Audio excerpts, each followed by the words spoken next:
Radio Claret América presenta Sediento de ti, la palabra, fuente de vida, con el sacerdote misionero claretiano Tony Díaz. Reflexiones diarias del Evangelio. Aquí iniciamos.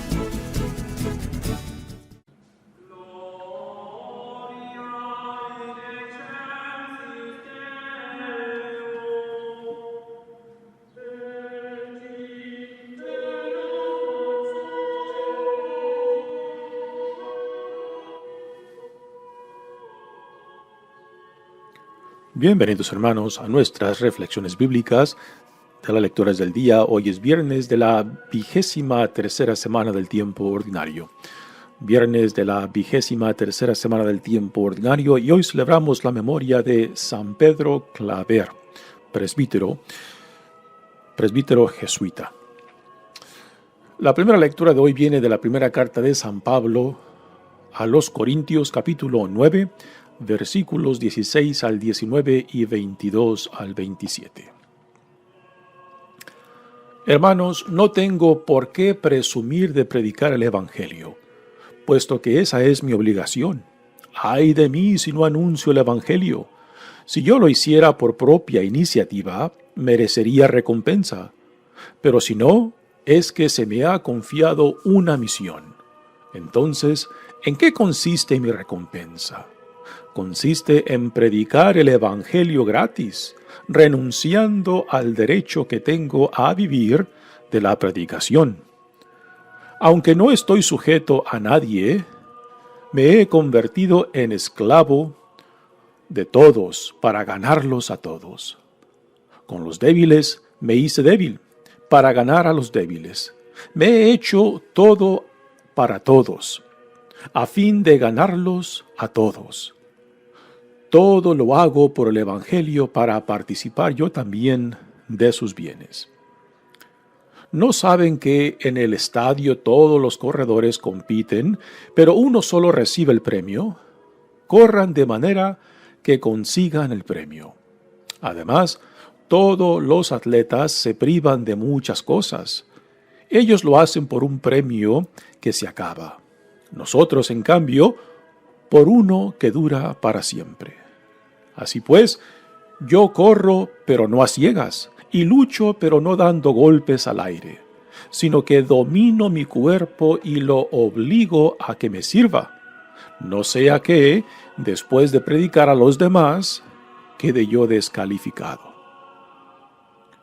Palabra del Señor. El salmo responsorial es el Salmo 83 y el responsorio es: ¡qué agradable, Señor, es tu morada! ¡Qué agradable, Señor, es tu morada! Anhelando los atrios del Señor, se consume mi alma, todo mi ser de gozo se estremece, y el Dios vivo es la causa. Hasta el gorrión encuentra casa y la golondrina un lugar para su nido, cerca de tus altares, Señor, de los ejércitos, Dios mío. Dichosos los que viven en tu casa, te alabarán para siempre. Dichosos los que encuentran en ti su fuerza y la esperanza de su corazón. El Señor es sol y escudo. Dios concede favor y gloria. El Señor no niega sus bienes a los de conducta intachable. Qué agradable, Señor, es tu morada. El Evangelio de hoy viene de Lucas, capítulo 6, versículos 39 al 42. En aquel tiempo Jesús propuso a sus discípulos este ejemplo. ¿Puede acaso un ciego guiar a otro ciego? ¿No caerán los dos en un hoyo? El discípulo no es superior a su maestro, pero cuando termine su aprendizaje, será como su maestro. ¿Por qué ves la paja en el ojo de tu hermano y no la viga que llevas en el tuyo? ¿Cómo te atreves a decirle a tu hermano: déjame quitarte la paja que llevas en el ojo? si no adviertes la viga que llevas en el tuyo? Hipócrita, saca primero la viga que llevas en tu ojo, y entonces podrás ver para sacar la paja del ojo de tu hermano. Palabra del Señor. Muy bien, damos comienzo a nuestra reflexión de las lecturas de hoy, pero antes de entrar a las lecturas propias, digamos algo acerca de San Pedro Claver, jesuita, presbítero jesuita. Pedro nace en 1580 en Cataluña y en el año 1610 llega a Cartagena en Colombia para ser el sucesor del padre Alfonso de Sandoval, que dedicó su vida al servicio y cuidado y evangelización de los esclavos que eran traídos de Angola y de África Occidental. Pedro Claver dedicó su vida al servicio y protección de los muchos esclavos que fueron traídos a Sudamérica para que trabajaran en las minas y también en el campo. Una de las razones que los historiadores dan el por qué fueron traídos los esclavos africanos es porque pensaban de que podían rendir mucho más uso en las minas y en el campo por su fuerza física, ¿no? Muchos nativos, tanto de Centro y Sudamérica, murieron en las minas, que era un trabajo y sigue siendo un trabajo muy peligroso. Así que los esclavos africanos fueron traídos para que reemplazaran a los nativos que ya prácticamente los estaban también desapareciendo, ¿no? Una institución verdaderamente vergonzosa, injusta, desastrosa que se llevó a cabo en aquel entonces, ¿no? Pedro Claver, pues siguiendo los pasos del padre Alfonso de Sandoval, dedicó su vida al servicio de estos esclavos, cuidando de ellos, protegiéndolos y también evangelizándolos. Pedro Claver también no descuidó la responsabilidad de atender al resto de la sociedad en Cartagena, también como a los protestantes que se encontraban entre ellos, como a los musulmanes. Así que adquirió un gran respeto de toda la población, y aunque fue criticado duramente tanto por las autoridades civiles y eclesiásticas de su tiempo por su labor en favor de los esclavos, a fin de cuentas fue muy reconocido, y cuando él muere, pues su funeral fue atendido por las autoridades civiles y eclesiásticas. Pero muy interesante, los esclavos y la gente pobre a quien Pedro Claver dedicó su vida, ellos después celebraron su vida en una celebración aparte. Y esto es muy significante, ¿no? Aunque las autoridades civiles y eclesiásticas de su tiempo a últimas reconocieron su gran labor, yo creo el hecho de que tanto los esclavos a quien dedicó su vida y a la gente pobre de su tiempo, pues ellos vieron una cara muy diferente, una vida muy diferente, un testimonio muy diferente de el amor, la compasión de Cristo en este hombre. San Pedro Claver, presbítero jesuita. Muy bien, pasemos ahora a las lecturas de hoy. Continuamos leyendo de la primera carta de San Pablo a los Corintios. Y aquí estamos ahora en el capítulo 9, donde Pablo ha defendido forzosamente pues su autoridad y su título de apóstol. Ya varias críticas le han llegado a él de que no se le reconocía su autoridad y también su título de apóstol, pero Pablo constantemente, particularmente aquí en Corinto, defiende su autoridad y defiende su título, puesto que fue Jesucristo mismo quien lo llamó. Y aquí recordamos su conversión cuando iba camino a Damasco en Siria. Y también aquí en este capítulo 9, justo antes de esta lectura, Pablo defiende también sus derechos como apóstol. Sabe que él tiene el derecho, los privilegios de vivir de su apostolado, en cuestión de que se le dé comida y alojamiento, y también alguna ayuda económica. Pero Pablo rechaza ese privilegio. Y él mejor prefiere trabajar por sí mismo para que no se le eche en cara de que él se aprovechaba de su posición de predicador o de evangelizador, ¿no? Y esto para Pablo es un gran orgullo y lo ve como un mérito, no mérito de que le alcanzará algún beneficio ni de la comunidad ni de Dios, sino simplemente de que él reconoce de que no quiere poner ningún obstáculo, ninguna posibilidad de que algo acerca de él se pueda convertir en un obstáculo para que otros puedan llegar a Jesucristo. Y aquí en esa lectura de él, de Pablo, en la lectura de esta carta, pues tenemos estos pasajes bellísimos donde Pablo reconoce de que él se ha hecho todo para todos para ganarse a todos, ¿verdad? De que con los débiles se hizo débil, con los fuertes se hizo fuerte, con los que eran judíos, era judíos, con los que no se les aplicaba la ley, él no se aplicaba la ley, y con los débiles, pues también. Y por débiles se refiere a los débiles religiosos, o sea, de aquellos que se abstenían de comer, por ejemplo, la carne ofrecida en sacrificios, que Pablo no tenía ninguna dificultad en comerla, pues sabía de que no tenía ningún sentido religioso para él. Pero si algún judío cristiano veía eso, pues quizás se hubieran escandalizado, pero para Pablo no era ningún escándalo, puesto que él sabía que la idolatría de esos sacrificios que se llevan a cabo en el ambiente griego y romano, para Pablo no tenía ningún significado, así que él no tenía ningún problema en comer esa carne sacrificada a los ídolos. Pero para aquellos que eran de conciencia débil, se abstenía de comer para que no sea un escándalo para ellos.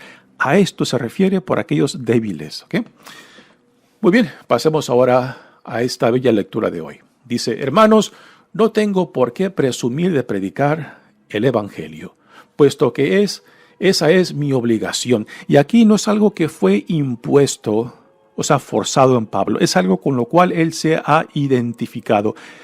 Esto que él llama obligación nace de su encuentro con Cristo resucitado, nace de saberse amado, de saberse reconciliado por Dios en Jesucristo. Así que esta obligación es una feliz toma de la responsabilidad que Dios en Jesucristo le ha dado para compartir la buena nueva. Repito, no es algo impuesto, no es algo forzado. Pablo se identifica plenamente con esta misión que ha recibido por medio del encuentro con Jesucristo resucitado.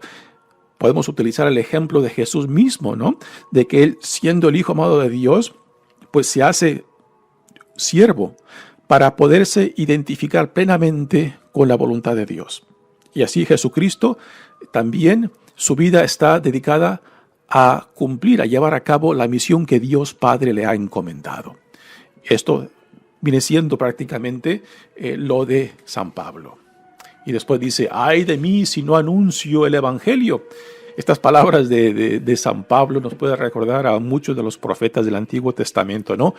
Que no podían dejar de profetizar, puesto que no profetizar sería negar su vida misma, puesto que al identificarse con el llamado que Dios les había hecho de ser portavoces de Dios, pues ahí mismo habían encontrado su identidad. Y negarse a esa identidad era negar su propia existencia. Pues aquí Pablo igualmente dice: ay de mí si no anuncio el evangelio. Si yo lo hiciera por propia iniciativa, merecería recompensa. O sea, esta no es una iniciativa que nació de Pablo, es algo que se le fue dado después del encuentro con Jesucristo en esa conversión que tuvo rumbo a Damasco. Y porque es una misión que él recibió, entonces no es una iniciativa de él, es una iniciativa de Dios mismo en Jesucristo. Dice: pero si no, es que se me ha confiado una misión. Entonces, ¿en qué consiste mi recompensa? Consiste en predicar el evangelio gratis, renunciando al derecho que tengo a vivir de la predicación. Aquí, ya previo a esta lectura, como mencioné antes, Pablo había argumentado, ¿no? Los privilegios que un apóstol, que un predicador tiene. Menciona a Pedro, que tiene el derecho de viajar en sus misiones con su esposa y que por tanto pues tiene el derecho tanto de alimento, de alojamiento como de alguna asistencia económica. Pero Pablo dice, no, yo renuncio a estos derechos para que no pueda haber ninguna excusa o ningún obstáculo que los que reciben la buena nueva puedan utilizar en contra de mí para decir de que yo me estoy aprovechando de mi posición de evangelizador. Dice, aunque no estoy sujeto a nadie, aquí habla de la libertad que él ha adquirido en Jesucristo. Me he convertido en esclavo de todos para ganarlos a todos. Con los débiles me hice débil, ya mencioné el significado de la debilidad. También Pablo dice que con los judíos, o sea que aún aceptaban la sumisión a la ley, era muy judíos con ellos. Para los que no se sometían a la ley, tampoco él les exigía el cumplimiento de la ley. Y para con los débiles también se hacía débil para ganarlos, para atraerlos a Cristo. O sea, aquí es una bella imagen que Pablo nos deja de lo que significa en libertad asumir la misión y el llamado que Dios le ha dado. Pablo no se ve forzado, no se ve que lleva una carga forzada.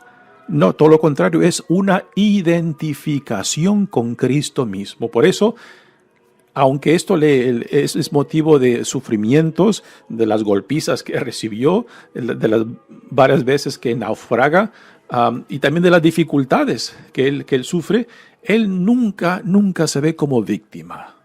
Todo lo contrario, se siente digno de poder sufrir con Cristo y que sus sufrimientos sean parte de la misma pasión de Cristo y de que su morir también sea parte de la muerte de Cristo para poder compartir en la plenitud. O sea, de que así como Jesús se vacía de sí mismo para estar completamente identificado con la voluntad de Dios Padre, pues es igualmente lo que Pablo nos dice, ¿no? Y esto también lo dirá cuando dice, ya no soy yo quien vive, sino Cristo quien vive en mí. Algo similar de lo que él dice de Cristo en la carta a los Filipenses, en ese bello cántico a Jesucristo, donde describe que Cristo se vacía de sí mismo. Pues igualmente Pablo se vacía de sí mismo para poder identificarse plenamente con Cristo. Continúa diciendo, todo lo hago por el Evangelio para participar yo también de sus bienes. Y ahora nos presenta una serie de comparaciones que salen del mundo deportivo de aquel entonces. Hay que recordar que ya en aquel entonces los Juegos Olímpicos en Grecia eran muy conocidos y Corinto mismo era sede de unas competencias deportivas ítmicas que aquí Pablo parece que está describiendo. Dice, ¿no saben que en el estadio todos los corredores compiten, pero uno solo recibe el premio? Así que está describiendo los corredores en estas competencias ítmicas que se llevan a cabo en Corinto. Y de seguro de que Pablo presenció alguno de estos eventos deportivos y que quizás también vio a los deportistas preparándose para estos juegos deportivos. Porque la comparación que él utiliza es muy descriptiva de lo que los deportistas hacían como preparación. Dice, corran de manera que consigan el premio. Además, todos los atletas se privan de muchas cosas. Hoy en día también esto lo conocemos, ¿no? De lo que tiene que hacer un deportista para preparar su cuerpo, la disciplina que tiene que someterse para que su cuerpo rinda el máximo en el deporte que está practicando, desde la dieta que llevan, desde la disciplina física y deportiva. Pues aquí Pablo está utilizando esa imagen igualmente para el cristiano y se la aplica a sí mismo, de que él, aunque tiene muchos privilegios, se priva de sus privilegios para preparar su persona, para que él no dé ningún motivo de escándalo o de obstáculo para otros, y de que también su propia disciplina también no lo vaya a privar en el último día. Y es lo que nos dice en las últimas palabras de esta bella lectura. Dice, además todos los atletas se privan de muchas cosas. Ellos lo hacen por un premio que se acaba. Nosotros, en cambio, por uno que dura para siempre. Aquí está hablando de el reino de Dios, que no quiere decir que uno se lo gane con sus méritos, pero de que el reconocer el llamado de Dios implica una respuesta en la cual nuestras vidas estén orientadas según a ese llamado y que por tanto aquí entran las consecuencias de que uno se tiene que privar de ciertas cosas que aunque tenga el privilegio, se prive por necesidad de ser una persona más digna, más transparente de la vida que se nos da en Jesucristo. Y que también, a fin de cuentas, de que su trabajo no sea el fin y causa de su vida, sino la persona a la que es llamada. Y aquí entra una idea muy interesante, ¿no? De que a veces tratamos de reducir el significado o sentido de nuestras vidas según lo que hacemos. Pero esto no es para Pablo lo que quiere decir. Para Pablo es la persona que somos llamados a ser. Porque si a fin de cuentas puedo llevar a cabo una labor muy excelente, una labor con mucho éxito, pero en mi vida personal la he descuidado, entonces Pablo nos dirá, ¿de qué te sirvió todo ese éxito si a últimas te echaste a perder a ti mismo porque no aplicaste a ti mismo lo que tú ofrecías a otros, ¿no?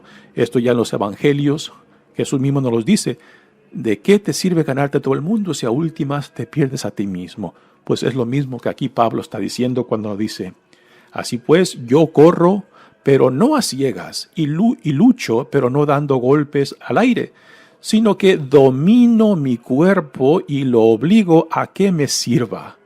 No sea que, después de predicar a los demás, quede yo descalificado. Así que para Pablo, la mejor forma de predicar, el mejor testimonio que puede dar, es con su vida mismo. Y no simplemente con sus obras, no simplemente con el éxito o el fracaso mismo en su misión. Su testimonio de vida es lo que a últimas le da autoridad, como lo vemos también en Jesucristo. Es el testimonio de vida donde más claramente vemos manifestado el Evangelio de Jesucristo. Muy bien, pasemos ahora al Evangelio de hoy, que viene de Lucas. Estamos en el capítulo 6 y aún esto es parte del sermón en el llano, que es equivalente al sermón de la montaña en Mateos. Y previo a este evangelio, Jesús nos da la enseñanza sobre el amor a los enemigos y también dentro de esa enseñanza nos cita la ley dorada o ley de oro, que dice: trata a otros como tú deseas ser tratado, ¿no? Que es el resumen que Jesús da prácticamente de la ley mosaica y de los profetas. Y aquí nos dará un ejemplo de lo que implica vivir según esta enseñanza del amor al prójimo, del amor al enemigo particularmente, ¿no?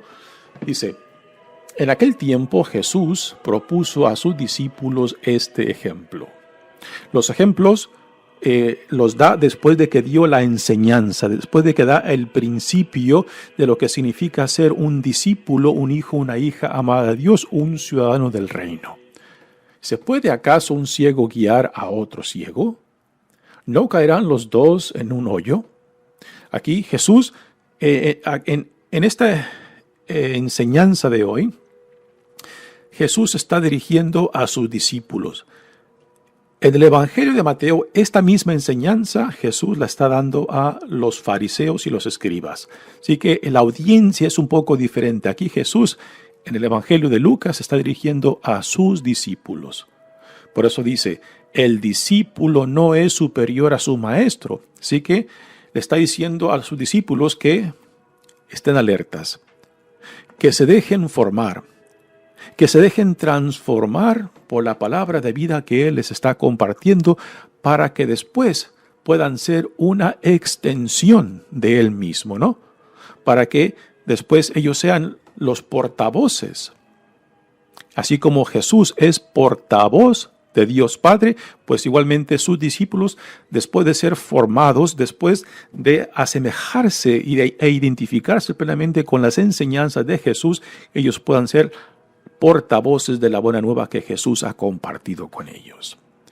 Dice, el discípulo no es superior a su maestro, pero cuando termine su aprendizaje, será como su maestro. Aquí podemos imaginar de que después de que el discípulo es formado, después es enviado. O sea, viene el apostolado, que es lo que significa la palabra apóstol, ser enviado, ser un tipo de embajador de aquel que te ha formado y que ahora te envía. ¿Por qué ves la paja en el ojo de tu hermano y no la viga que llevas en el tuyo? Nuevamente, esta enseñanza Jesús en el Evangelio de Mateo la da a los fariseos y escribas, a quien llama hipócritas, porque se la pasan apuntando los defectos de otros, pero nunca ven los defectos en el suyo, ¿no? Y aquí con esta enseñanza Jesús nos dice, ¿no? Hipócritas, ¿por qué te atreves a apuntar, a identificar y a criticar las pequeñeces en el prójimo? O sea, la pelusa, que es algo pequeño. Y sin embargo, no te das cuenta de la viga, o sea, de las grandes inconsistencias que hay en tu vida, o de las grandes contradicciones que no te das cuenta que son parte de tu vida, pero te atreves a apuntar, a acusar al prójimo, a tu hermano, de las pequeñeces, ¿no? Los psicólogos nos dirán que muchas de las críticas, mucho de lo que juzgamos en otros, lo hacemos porque lo vemos en nosotros mismos y porque no nos atrevemos a confrontar o identificar y nombrar estas contradicciones, estas inconsistencias en nosotros. Preferimos juzgarlas, rechazarlas y denunciarlas en otros. Dice, ¿cómo te atreves a decirle a tu hermano, déjame quitarte la paja que llevas en el ojo, si no adviertes la viga que llevas en el tuyo? Aquí nuevamente Jesucristo está utilizando la exageración para darnos a entender la gran hipocresía, ¿no? Cuando hacemos esto. Y con esto Jesús no nos quiere decir de que no debemos de corregirnos mutuamente. Una cosa es el corregir, otra cosa es el condenar, o sea, el juzgar.